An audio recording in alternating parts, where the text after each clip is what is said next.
F3 is a free workout group for men. The 3 F's stand for fitness, fellowship, and faith. It had been a day where the alarm went off and I was like, oh, maybe I won't go. And I got to the end of the workout and it was 8 o'clock and we were done. We were going to coffee and I had this realization of like, man, I never regret when I get up and make myself go, I never regret it afterward. I'm America's most successful, least successful fitness entrepreneur because we very much, from day one of F3, we were always clear, like we were not going to try to make money off of this. Like we had this thing that was really powerful, but a lot of the power came from the fact that we were giving it away to guys.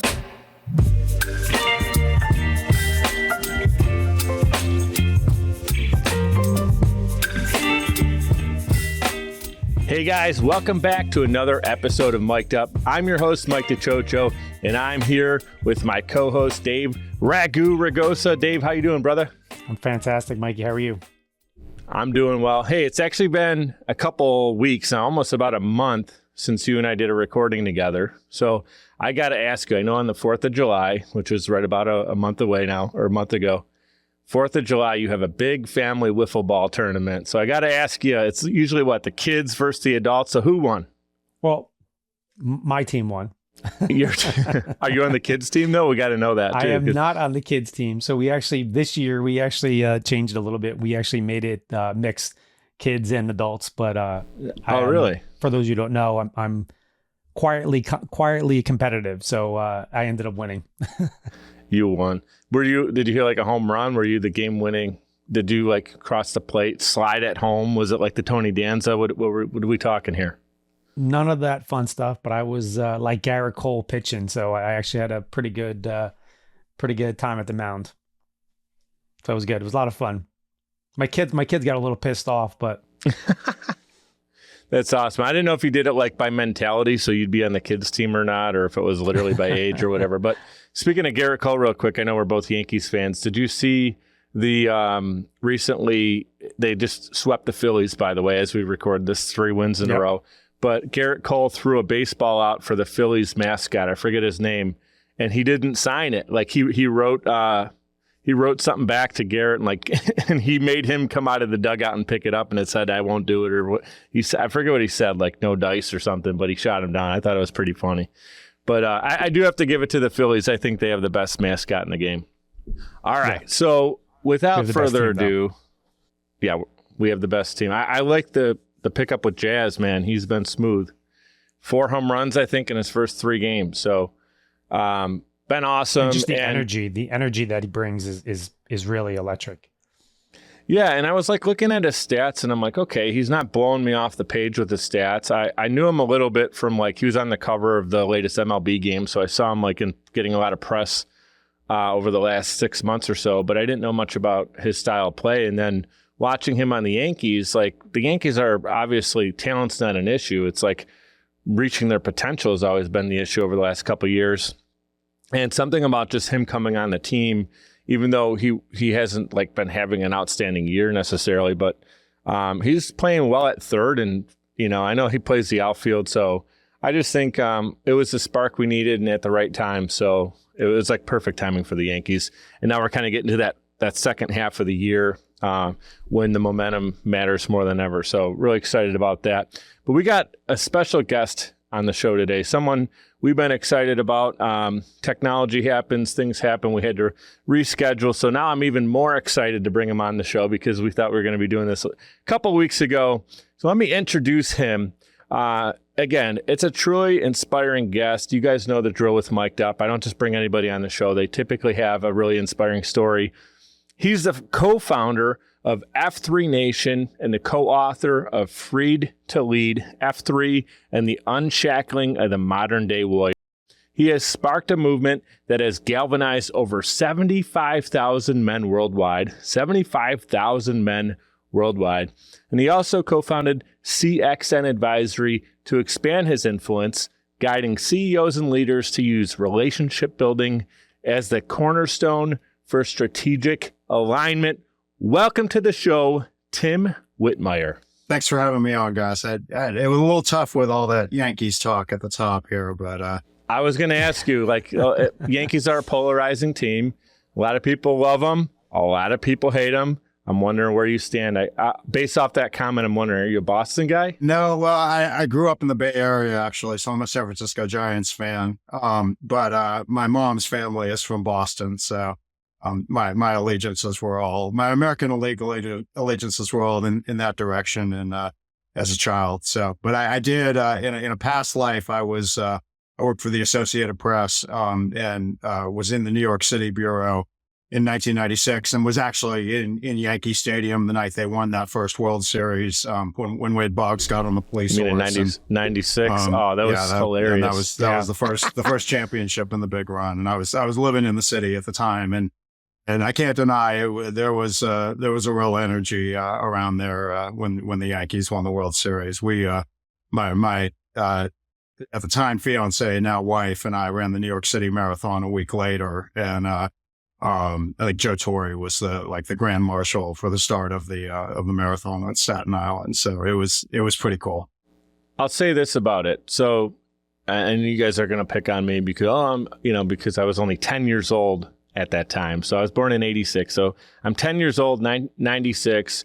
Jeter's on the team. They're just loaded, great talent, but just a great team and leadership with Joe Torre. The reason I bring up the fact I'm 10 is my dad was born in 1951. He's the reason I'm a Yankees fan. When I grew up, him and I, he would show me all of his card collection and his baseballs that he had signed, and he had everything. He actually, at one point when he was a kid, actually owned Mickey Mantle's rookie card, and he didn't know this at the time, but my grandpa threw it out because it was in a shoebox in his closet when they moved. My grandpa thought it was just, these are just junk. And that card sold for over hundreds of thousands of dollars. And my dad had it in mint condition in a shoebox. So he's told me all the old stories. We watched Old Timers Day together. He took me to Yankees Stadium. I think it was actually 95, the year right before they won it. So I got to be in the stadium, feel that energy. And so he was 10 in 1961 when Maris and Mantle were going, bat for bat and homer for homer, and they won the World Series. So I kind of had this moment, even when I was 10, reflecting on this is what my dad got to experience as a youngster. And then, as you know, they won in 96, they won in 98, 99, 2000. And you're not going to feel so bad for me now, or you're not going to be I'm a Bills fan. So I had to go through 4 Super Bowl losses in a row, feel that pain. Yeah. And then I got to experience 4 wins. So kind of evened out my childhood a little bit. That's probably why I'm bipolar. But Dave, were you near the city at that time? Where you live in? You're in Jersey, so it's not far. So no, I was almost at every a minimum every World Series playoff game. I was actually at the 96 game and for sure. I mean, just every. You were at the last game. They won in 4 games, right, against Atlanta? 6. So it was 2 and then 4, right? Yeah, they lost the first 2 Yeah. at the stadium, went down to Atlanta, swept there, and then won Game 6 back at the stadium. It was Halloween night, or it was something like that. It was very late in October. Yeah. I know. I remember the 4 in a row. And then I think that the second time they played the Braves, they swept them in 4. Them, yeah. Was that correct? And that would have been was that the 99 series? 99, yeah. Yeah. And I took my son to Jeter's last game that he played at Yankee Stadium, which was awesome too. So my oldest son, I have 2 boys, but I took my oldest son. My little guy was way too young, but that's awesome. To the game, which was Is that awesome. when he got the hit against the Orioles? Yep. To win the game. Final hit to win the game. Yeah. Last thing I'll say, and then we'll get into Tim's story here, is kind of a cool moment with my dad. I just mentioned he took me to the old Yankee Stadium back in 95 to take in a game. It was actually Old Timers Day. Mickey Mantle was there. He kind of stumbled a little bit. His knees were so bad at that time. Stumbles out of the dugout. And it was the first time in my life at that point in time I was 9 years old. First time I really saw my dad get emotional like that. He was kind of old, tough Italian type of guy. And I remember thinking, this is really special. Well, I got to return the favor many years later. I took my dad up to Toronto, which is closer than New York City to Buffalo, where I live. I took him up to Toronto that last week of Jeter's run. So it was maybe his 3rd last game. So Ragu, you got me beat. You took him to the final game. I was that series they just wrapped up in Toronto. Unfortunately, Jeter did not have a great day. I think he went 0 for 5, but I got great seats. I think we were maybe 75 feet away from Jeets. So it was just a really cool moment to kind of return that favor to my dad. And Dave, as you know, my dad passed away a couple years ago in 2020 with COVID. So just reminiscing about the Yankees is something that brings a lot of heartwarming memories to me. So That's awesome. And Tim, I'll say this. There are Boston fans out there. There's San Fran fans out there. I respect it because those fans, I'm talking about the fans that actually either grew up with it, they know the team, they appreciate when they're good, they understand, they've lived through those moments. Boston wasn't great for a lot of times. So those people, when they got to experience the World Series, I didn't really have a problem with it. What I have a problem with is the bandwagoners who Boston's in the series. Now all of a sudden there are people in Western New York walking around in Boston hats. I'm like, where did you guys even get those? When did you become a Boston fan? Get out of here. You can't name 3 players on the team. So I can respect a real fan. I don't care what team it is. I love sports. And hey, business has a lot of those sports analogies that we talk about a lot on the show. So here's what I'd like to do, man. I want you to take us back to the beginning, share what inspired you to launch F3. And did you actually ever envision it growing to the level like we talked about in the opening, 75,000 men worldwide? Yeah. So look, I mean, yes, actually. And I used to kind of hem and haw when people would ask me that, because you have this inevitable thing so just to set the stage here, F3 is a free workout group for men. It's the 3 F's stand for fitness, fellowship, and faith. I'm happy to explain the faith piece of it if because there's a little bit of subtlety around it, but it's basically get together with a group of guys, usually at 5:30 in the morning in a park or on a school campus or something like that. Sometimes in a parking lot, and one guy who's a participant and a leader leads the workout, and it's usually a mix of kind of running and body weight calisthenics of some sort, sort of boot camp style, do a little set piece, put a bunch of guys in, we call it a circle of pain, do some push-ups, do some sit-ups, whatever, run quarter of a mile, do another set piece, and free, open to all men. And we never charge anybody anything. And we launched this, my co-founder, Dave Redding, and I launched the first one of these in Charlotte on January 1st, 2011, because the workout we had been going to, which was essentially the same format, it was just a kind of random group of guys who had come together to work out in the park in Charlotte. The guy who led that workout had basically closed it to new people. And he was a great guy, and he was a visionary guy in a lot of ways. And we basically, stole the model from him. But his vision on it was kind of limited.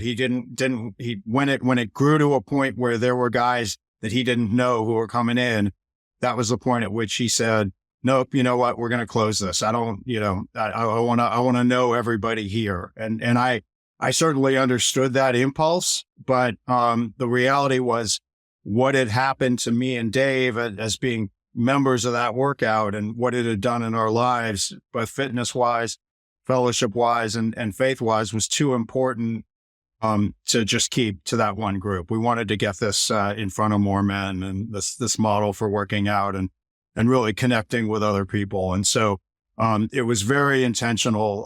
The vision from day one was get this thing in front of as many men as possible. So we frequently do what we call convergence workouts, where maybe a bunch of different workout sites come together and you've got 150, 200 guys working out at the same location, and maybe they split off into groups, but come together at the end. And we always do what we call a circle of trust at the end. So somebody will always come up to me in one of these massive circles of trust. You got 200 guys sitting on a high school football field in a circle, and they'll say, "Man, did you ever imagine it was going to be like this? Did you ever imagine it would grow like this?" And for a long time, I sort of hammed and oh gosh, oh shucks, no. But eventually I was like, no, actually, I mean, this was what we wanted to do. We wanted to get this thing in front of as many people as possible.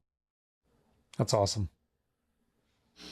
Yeah, Dave, you had a question too, from kind of the inception from the beginning. For sure.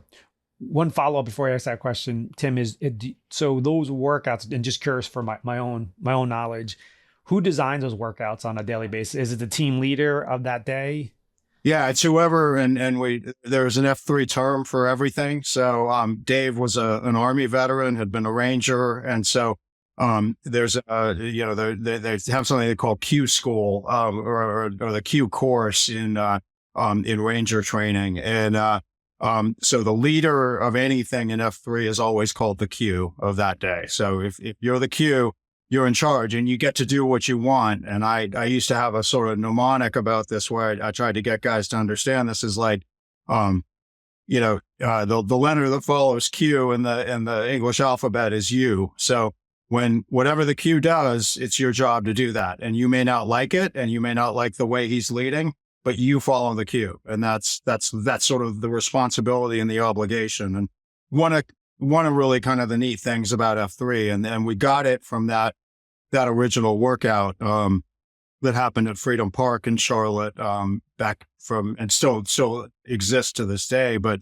the guy who led that, who was a guy named Jeff Gillibo, I had been coming out for about 5 or 6 weeks.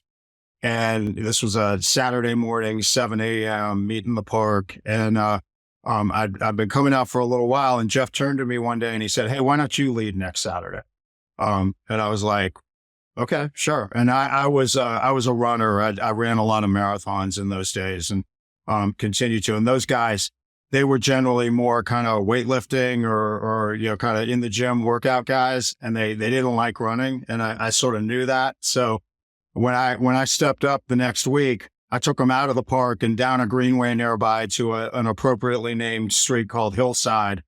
And we ran hill repeats for an hour. And they cursed me. They did not speak kindly of me. And then, we ran back at the end and we finished up. But that was a really formative event for me because I literally had sweat equity in the workout at that point. I had some ownership in the workout. And so what you see, there's almost a cultural assumption in F3. If you come in and you're attending regularly for some amount of time, somebody should turn to you eventually and say, "Hey, why don't you lead a workout?" Like everybody should cue a workout once, because there are a lot of guys, and David, I know you don't fit this mold, but it's a shocking number of guys who get into their late 30s, 40s, 50s, who have never led anything in their adult lives. Maybe they're middle managers professionally. They've never been in charge of something. And there's something about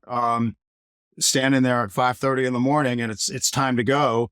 And 15, 16 guys are looking at you, and you got to lead them and you got to tell them what to do. And that's some guys get a sip of that and you can never stop them again. Some guys get a taste of it and they're like, "Yeah, that was once and I'll do that." And that was good. But it's a really cool thing to see and kind of an important rite of passage. That's awesome. Running up and down those hills, man, the word that comes to mind is warrior. One of my favorite. We talked about my favorite baseball team. My favorite wrestler of all time, the Ultimate Warrior. I got him right here. I always have him off to the side. Whenever I need a little burst of energy, I just look over at him and he's just staring at me like, "Do it, go." There you go. So sometimes I'm a little bit too energetic. My tongue is faster than my brain, or the other way around. I don't know which one it is.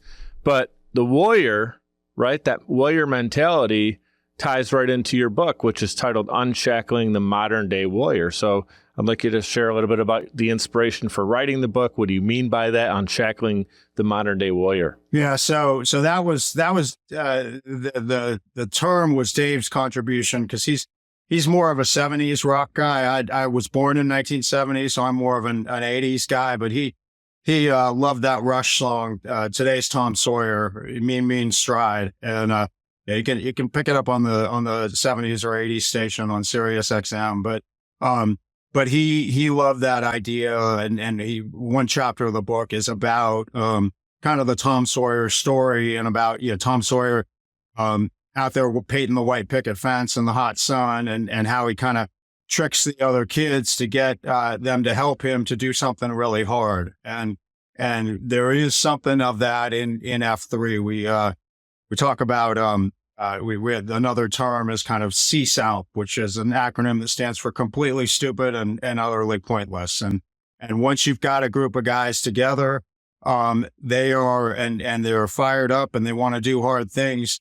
It's very easy to do stuff like get a team together to go do an obstacle course race, or get 12 guys in vans to go up to the Blue Ridge Mountains and run a 200-mile race from Virginia to Asheville in the middle, over the course of 2 days. And we the term we invented for those kind of things was completely stupid and utterly pointless. And it was a little bit of irony, because it is kind of stupid to get in a smelly van with a bunch of other smelly guys and ride around the mountains for a couple of days and run in sequence.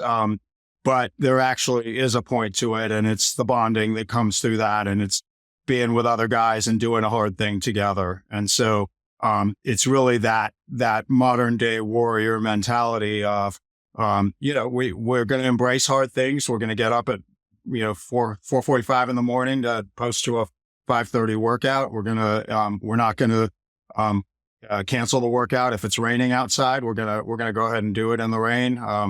And we're gonna kind of have that warrior mentality. So that's that's part of the appeal for guys too, right? I mean, we generally, a lot of us lead pretty soft lives, and if you never go outside the gym, you never have to work out in anything other than 68-degree air conditioned splendor with a fake ficus behind you beside you on the treadmill. And the whole F3 thing is, no, we're gonna get that out there in the elements, and we're gonna do hard things together, and it's gonna bond us. That's awesome. Speaking of that, actually, I started probably the last year to year and a half, started training with two of my kids, bringing them to the gym, bringing them through workouts, and have a heat wave last week. And the gym I go to, their HVAC went out, of course. Yeah. And my kids were just complaining for the first 2 days. And I just looked at them like, even though it's not that 68 degrees, it's probably 75, 80 in the gym. Like, it's still not bad. Like, go outside and kind of, to your point, Tim, like push through the workout. And it's funny because we went through that whole week of just dying in the gym. And then the next week, the HVAC works again. They come in. I looked, I said, see how much easier it is now? Like, you got to push through some crap to realize the easier part of life and so forth. So it was a good lesson, but for sure, just like you said. But I do want to take one step back. I'm just curious, Tim, and I'm always a curious person, is kind of when you look back, you started, from what I read, right? You started Harvard grad, government studies. How do you go from that to F3 to CXN advisors? Like, what was that evolution? Like, what triggered that process? Yeah, so I mentioned at the top, I spent the first 15 years after I graduated college as a journalist, mainly with the Associated Press, and started in Providence, Rhode Island, and then was in New York City for a couple of years. Went to Lexington, Kentucky to be a sports writer, because that's all they care about down there. They don't care about the news. They just care about UK basketball and horse racing down in Lexington. So did that for a couple of years, and then came here to Charlotte, North Carolina in 2000 to write for the Charlotte Observer, the local, what was then one of the stronger regional newspapers in the Carolinas. And then went back to the AP 2 years later and was the head of basically the North Carolina bureau for the Associated Press for another 4 or 5 years after that. And then when I exited, the F3 thing didn't happen until I'd left journalism. And that was simply because the F3, much like the Army and the Catholic Church, likes to move people around. The AP likes to move people around. And so I'd been in Charlotte for a few years, and they were like, hey, why don't you look at this, assistant bureau chief job in San Francisco? Or what about a news editor in Miami? And my wife and I loved Charlotte. We were pretty committed to raising our kids here. And then the last one is going off to college in a couple of weeks here. So it was really going to be, now we're going to stay in Charlotte. So what else can I do? And I ended up in a marketing and business development role for a middle market focused investment bank here in town called Edgeview Partners. And it was through one of my colleagues at Edgeview that I ended up going out to that work, the predecessor workout to F3 at Freedom Park. He'd started going out there, and he just kept talking about it. And we were we were going to be on a team that was going to run a mud run that fall. And Chuck was excited about it. He's like, hey man, you and the other guys we're going to do this with, you really should come out to this workout. It's a great way to get in shape for this obstacle course race. And I went out there and got hooked, got kind of bit by the bug. I loved, for a long time, and my kids were young at that time. So it was really a thing of like, if I was going to get up at 6 a.m. on a Saturday morning to post to a 7 a.m. workout, my wife was going to have to get up with the kids because the kids are up early, right? That's the way little kids are. So I lose my day, my quote day to sleep in on the weekend. Now I've got to get up on Sunday, with the kids so she can sleep in.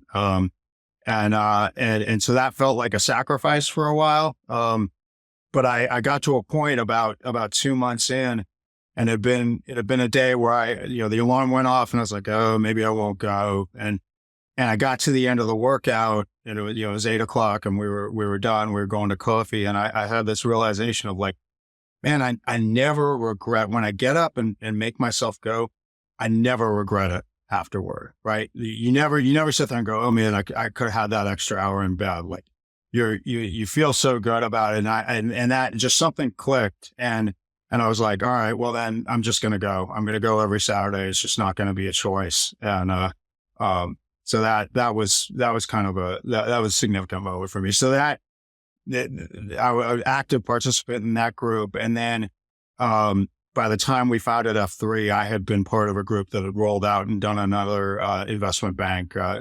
One thing about investment banks, they go to a certain size and then, the founders generally don't want to, put seats at the table for the younger guys. So the younger guys roll out and found a new investment bank. And, so we'd founded another bank called Black Arch Partners, by 2011. And, when all this kind of went down and F3 just kind of took over my life, and spent a lot of time over the following 7 years, doing that and putting time into F3. I tell people, and David, I know you'll probably appreciate this.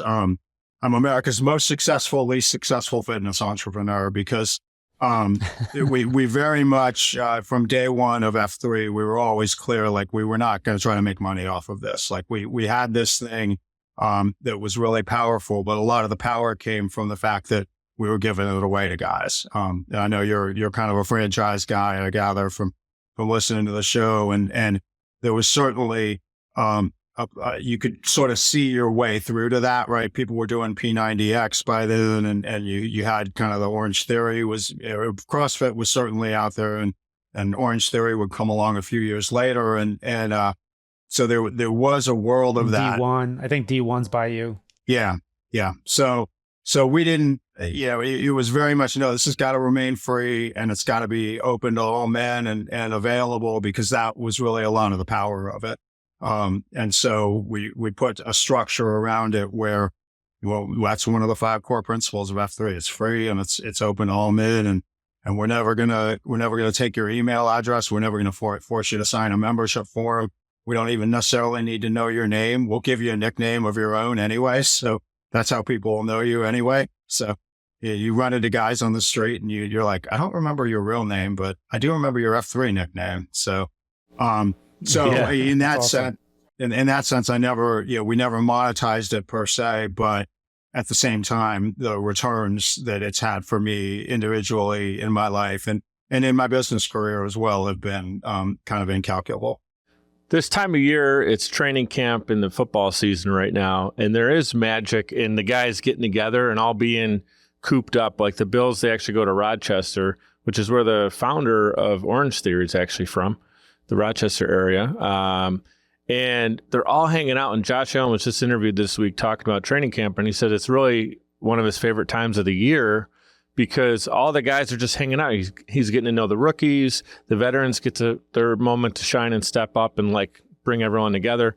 And what you're talking about, like working out is great if you do it by yourself. It's better than not doing it. But that community aspect of, hey, he's doing one more rep and he's teaching me a different way, or this guy's doing it different. Let me learn from them. There's magic in it. And there's no, you're not going to get to 75,000 guys if it wasn't a contagious thing where you guys are all getting together and you're leveling each other up, right?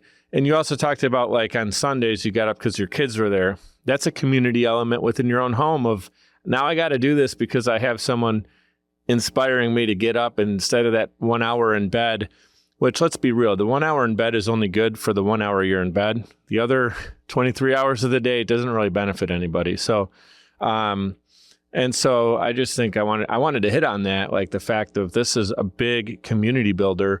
And it leads me to my next point. I want to talk about like personal engagement versus transactional relationships, that personal engagement. But before we do that, we're a little bit late to the break. I'm the producer of the show, so I can yell at myself, and I'm not in trouble for it. But I do want to give a shout out to Navigator Bookkeeping. It is a company that I have doing our bookkeeping, navigatingyourbooks.com. You'll work with Nate and his team. He's fantastic. Again, I've been working with him directly about 3 years now. Previous to that, I was doing everything in Excel spreadsheets and trying to make sense of it all. And then the CPA would be like, show me your numbers. And they'd be all over on a spreadsheet. And I'd be upside down trying to make sense of it. Now I can trust Nate and his team. Every month we get together and he lets us know where we're at. I can share where we're looking to go, projections. He has everything laid out. When Dave and I talk, he'll ask me certain things about my numbers. Now I can actually answer those questions for Dave in a more educated manner because Nate and his team over at navigatingyourbooks.com is always on the money and helping us out, no pun intended. Also, socialchameleon.us. That is my company. We're a podcast agency. Transform your podcast. If you're looking to up your game as far as the video quality, audio quality, guest sourcing, so you don't have to worry about getting guests on the show like an amazing guest like Tim today. If you're looking for assistance with that, distribution, building a YouTube channel, social media content to make sure you're funneling people to actually tune into the full episode. We help you with all of that. Again, socialchameleon.us, transform your podcast. So, Tim, I teased it right before that little break right there. I want your personal experience. Like you guide CEOs and leaders to prioritize relationship building. So talk about personal engagement versus transactional relationships and give us some strategy behind it. Yeah, and look, it starts from the F3 thing. I mean, right? We were not in the business of F3 for transaction, right? There was no money changing hands. There's no exchange of goods. And I just, as I've applied it in my business, Mike, I was listening to one of the recent episodes and you were talking to a guest about how she transformed her business during the pandemic. When I launched CXN Advisory in January of 2020, right? And I had a couple of people who were talking about hiring me and we were sort of kicking stuff back and forth. I had a couple of people who I'd had conversations with previously. And I just, March 18th or whatever the date was, 2020, the world shuts down. And I took a few days I drove up to Williamsburg, Virginia to get my oldest son from college and bring him back home because they were shutting down. And then I sort of sat in the house and I was like, I got to get this going somehow. So I was like, all right, everybody's on Zoom, start doing Zoom calls and we'll figure out, if we were talking about an engagement beforehand, don't worry about the money. Let's just, I'm here to help you figure out what to do with your company, what to do with your business right now, because the world's completely upside down and did that for several clients. And fortunately there were several people who were willing to take me up on that and who valued what I had to give to them during that time. And you build that relationship, right? And then you come out of the pandemic and the world settles down again. And then guys are coming to you like, hey man, I gotta start paying you for this. Let's figure out a contract here. And I'm like, great, let's do it. Let's go. And then it goes from there. And the most acute example, that I've seen of this, in my personal life in particular, was I went in for heart surgery in November of 2022. And this was, to repair my mitral valve. I was not, I'm pretty healthy. I work out a lot. I do the F3 thing. I've run 40 What gave plus that move. away? You work out? What? I didn't know about that. Yeah. But this was to repair something that had been defective in my mitral valve since my childhood. Well, I had a stroke while I was either on the table or in the recovery room, and I woke up in the hospital 3 days later and couldn't move my upper body. Basically, it was a what they call a watershed stroke, so it affected both sides of my body. I had a blood pressure drop where blood and oxygen weren't reaching my brain. And I was in bad shape. And did they have to do another operation while you were there? No. I mean, there was not. I'd had the stroke, and so they'd successfully completed the mitral valve repair. That was the funny thing. Was the surgeon, the heart surgeon, kept coming around to visit me, and he was like, "Good news, the mitral valve repair went great." And I was like, that's like asking Mrs. Lincoln how she enjoyed the play, Yeah. Oh my God. Yeah. But I woke up and my wife was kind of, she was very concerned about kind of keeping it private. She's a pretty private person, and not, particularly worried that it might affect my business and so forth. And my brother got there, and he's not an F3 guy, but he got there the Monday after I had my stroke, and he walked in and into the ICU and to see me, and he said, do your F3 guys know about this? Know what happened? And I said, no, I don't think so. Kind of Sarah's keeping it kind of tightly under wraps. He's like, man, we got to reach out to these guys because they're, that's your support. That's what you spent the last, 10, 11 years building. And so he helped me. He typed a message for me on my phone to a couple of my closest friends in F3, and those guys were at the hospital within a day, and they kind of spread the word in a reasonable manner. What Sarah was worried about more than anything was F3 guys like kind of rallying to the cause. They like running toward the smoke. And so what she was worried about was a bunch of guys caravanning it and doing a candlelight workout in the hospital courtyard or something like that. Running through the corridor, yeah. And dealing with that. And my friends Nick and Matt really got the word out in kind of an appropriate way. And the result was I spent a month in a rehab hospital and doing 4 to 5 hours a day of PT and occupational therapy and cognitive/speech therapy. And every one of those PT workouts, I had an F3 guy there to do it with me, and generally a different guy each time. And the nurses were like, "We've never seen anybody with so many friends." And I'm like, this is kind of the magic of the thing. And so that another really important life lesson, man. Yeah. Who are your friends? Do they show up in those darker moments? Got to ask you though, how you doing now? I mean, I didn't know about that. I appreciate you being vulnerable and sharing your story with us. You look great. How you feeling? How you doing?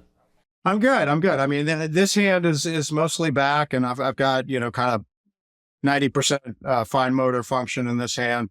The left hand is still, it was kind of a bummer because I was left-handed. So, but the left hand is kind of a work in progress, but I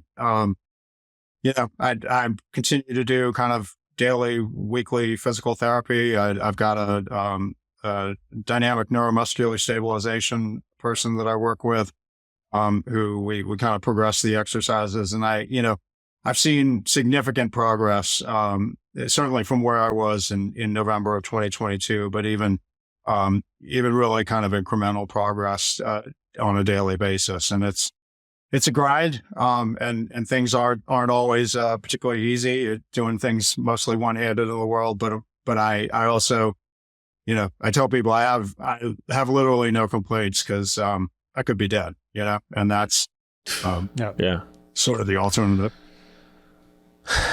That's amazing. That's amazing. Yeah. One nugget before I ask my next question, Tim, is, and I want the audience to hear this, because as you were speaking, right, it's the give to get principle, which I like to say is, during that COVID time where your brain was, hey, how do I help these clients, these friends of mine, right, kind of figure out COVID, continue building their business, right, and worrying about the financial at the other side.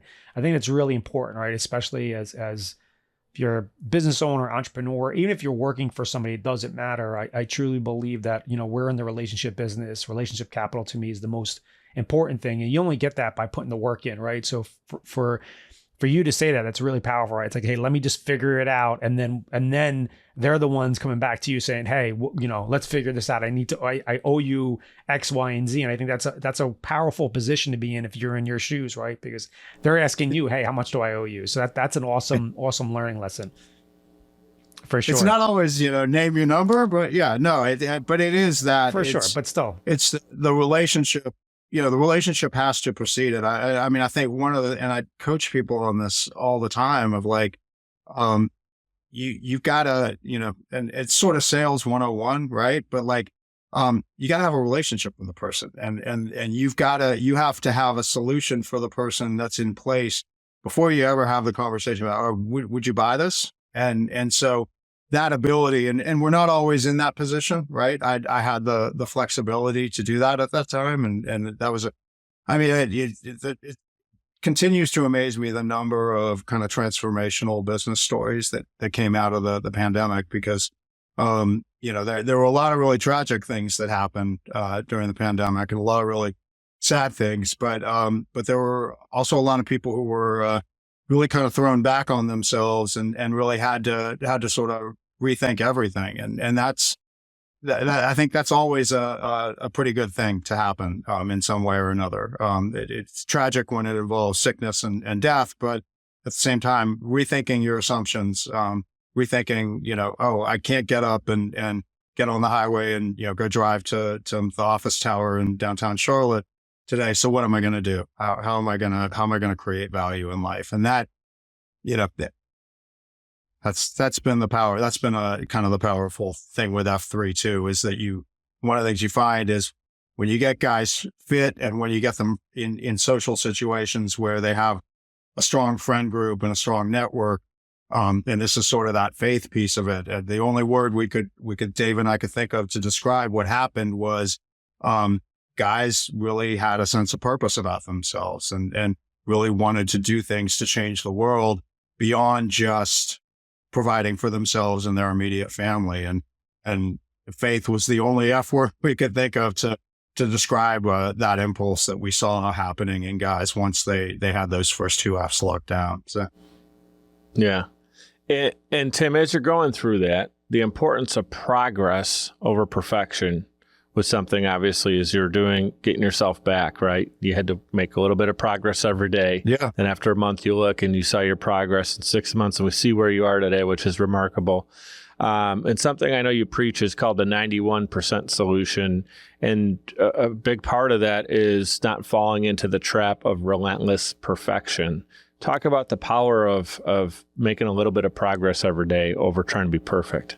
Yeah, I mean, obviously I have some real experience with that, with the stroke. I'm not, I'm probably 90% of the guy I was prior to November of 2022. But it also, I mean, and this was something that I was thinking about even before the stroke is you have this, people throw around, 110%, 110% effort or 108%, whatever.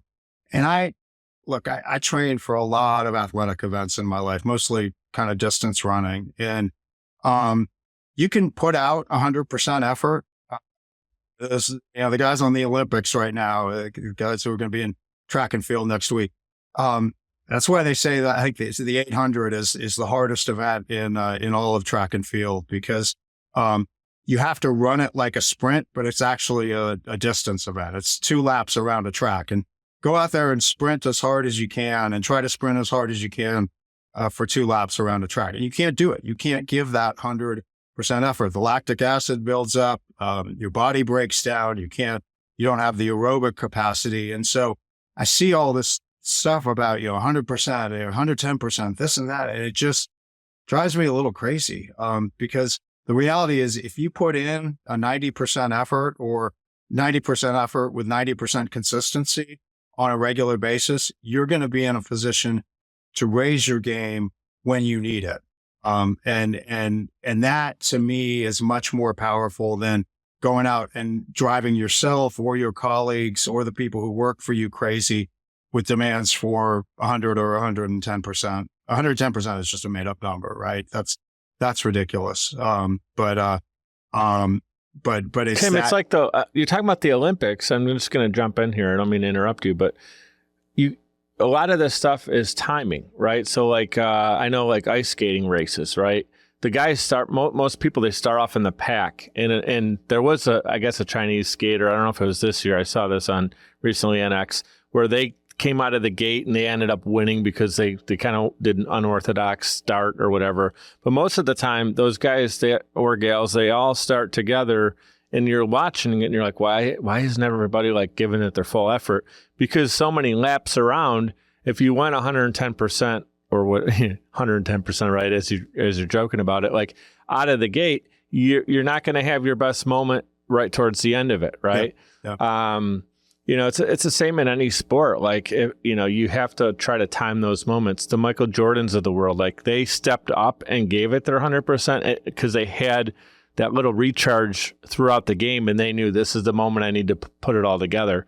Had he done that for the first 5 minutes straight, he wouldn't have anything left to give at the end of the game. Yeah. No, it's I've got the crew poster behind me, and I rode crew for a couple years as an undergraduate, and actually I saw just before we went on the air to tape the men's four at the U.S. men's four won the first gold medal in the rowing regatta at the Olympics today. So hats off to those guys. But and I was not at that level of an oarsman as an undergraduate in college, but there's this principle in rowing. I mean, first of all, you never give 100% even from the start of a race. There's a little guy a guy or girl in the bow of the boat called the coxswain, who basically calls the race for you and sets the stroke rating and tries to keep the oarsmen in cadence during the race. And it's that person's job during the race to call for what are called power tens. And you're rowing generally at 90%, 95% effort, kind of the maximum effort you can sustain for a 2,000 meter race. And then the job of the coxswain is to call for that, 100% effort, that power 10, that power 20, at the key strategic moments in the race. And I used to, in some of my marketing materials, used to describe the power 10 as 110%. And it was when I had this 91% sort of revelation that I stopped doing that because I realized I was, the 110% was kind of a ridiculous thing. So there's another sports analogy in there with everybody on the boat has to be in sync with one another. And it's just like a small team. I have a small team here at Social Chameleon, and we need to all be working in the same direction, or there's going to be that counter pull. And one person off, all of a sudden now you're a few percentage points behind, or there's drag compared to the next team. So, I think, that's why I love sports. A lot of people, a friend of mine, we just went on a business trip together, and he was kind of ribbing me a little bit. He's like, "Oh, you're wasting your time with football. It's just a waste of time. It's a distraction." I'm like, I get it, but for me, it's more than that. Like, just to know what the guys go through, what it means for the city of Buffalo when we win. When we win that Super Bowl, there's not going to be a fan base on this planet that's going to appreciate it more than the Buffalo Bills fans. So maybe the New York Jets, but yeah, but they got one. Oh, no, the fans will remind us that they got one 1960 with Broadway Joe or whenever. It's in black and white. I don't know if it's even available on VHS anymore. But no, anyway, that was, the name of my advisory firm is CXN Advisory, and the CXN stands for coxswain because the way coxswain is spelled, nobody can ever pronounce it correctly. So I just figured I would do. But you're 100% right. It's about getting that alignment within the leadership team where people aren't, you're clear about what the strategic objectives of the business are. And you're locked arms on them as well. I can't tell you how many corporate situations I was in before I went out on my own where leaders in the company would sort of come out of a team meeting or whatever, and they would sort of roll their eyes about what they just heard. And you just sort of knew immediately, oh, they're not actually on board with what the direction of the company is supposed to be. And my leadership teams, I'm always like, no, you got to lock arms on this. And I need you all to look each other in the eye and really be committed to that these are the top objectives that we're going to pursue here over the next quarter, 6 months, a year, whatever that is. Yeah, absolutely. So as we kind of wind down right now, this has been an incredible interview. I'd love to have you on again because I feel like today we got your backstory and we started to get into some of what makes you who you are today, and your business success. But I think there's so much more strategy and different things we can take away from you and apply it, as Dave likes to call it, the nuggets of the conversation that we can take actionable steps on. So we'd love to have you back on for more of that. But as we wind down, all right, yeah, go ahead. Sorry, Mike. No, Tim, how you doing on time? I want to make sure we got you for a couple more minutes. Yeah, I got more time. Cool. So I need to know, you were talking about nicknames, and I recently heard a podcast of yours, and someone called you OBT.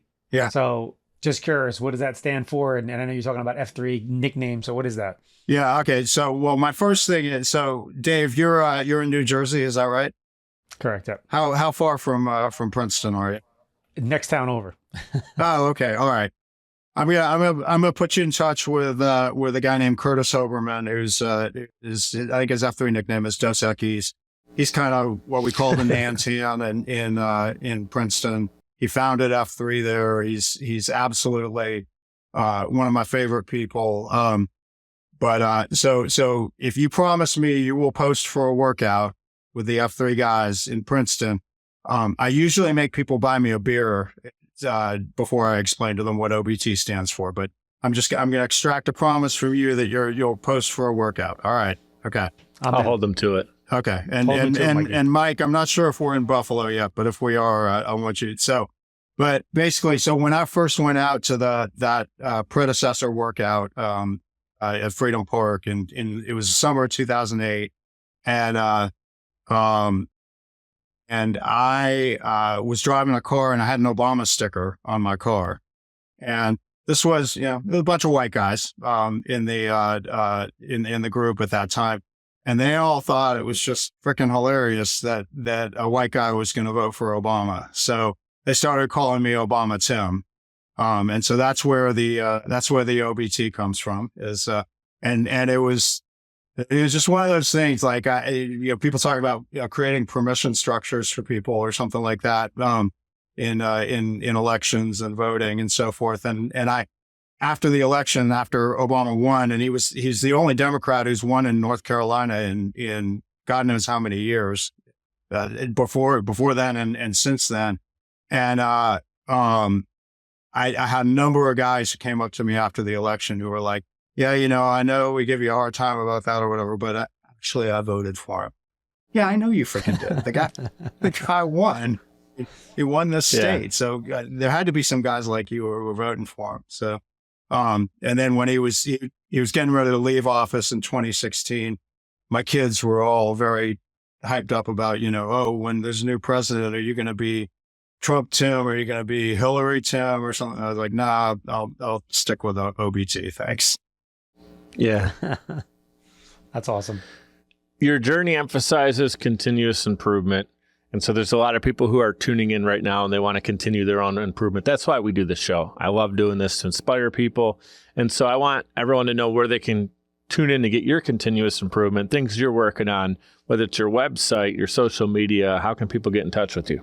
Yeah. So, and maybe we could put some of those in the show notes, but, it'll be all clickable. Okay. Yeah. And so the most direct, way to take action would be, go to cxnadvisory.com and, /call, and you book an hour-long call. I'm happy to do. I tell people, I generally, if I spend an hour talking to you, I'm going to get something out of you that I can use with my other clients. So it's time well spent for me. I don't need to charge for that hour. And if, everybody's got a story to tell, everybody's got something interesting. And if we end up in a client, coaching relationship, that's great. If not, we've spent an hour and I've gotten something I can use with my other clients. So, go ahead and do that. Or otherwise, I'm on LinkedIn, connect there, or Twitter as well. I guess X.com, Whitmire _OBT. Cool. Like I said, that's all in the show notes, guys. So check that out. Tim, thank you so much, man. I just want to say congratulations, obviously, on your comeback story. Oh, thank you. And then also, I always respect someone who you talked about your family, and I can tell when you talked about them, you kind of like lit up into this extra gear. Ragu, I noticed you do the same thing, and that's what I love about you guys is you're family-oriented, family first, and you're on purpose. It was a word, Tim, that you used earlier, purpose, and you were hitting on it again as you were recovering from that, from your situation in the hospital, and you had to kind of get back to your core purpose. So I just really love it. This is a great conversation. I thank you for coming on, sharing your inspiration with us. And I like to end every episode with a little cheers and remind everybody to be great and be grateful. And Dave and I are grateful for you being with us today. Oh, thank you so much. And I'm Absolutely. similarly grateful. I love the conversation, and you guys are doing a great job, and the platform you're given for entrepreneurs to sort of talk about what they're doing and to grow is just awesome. So appreciate you guys. Thank you.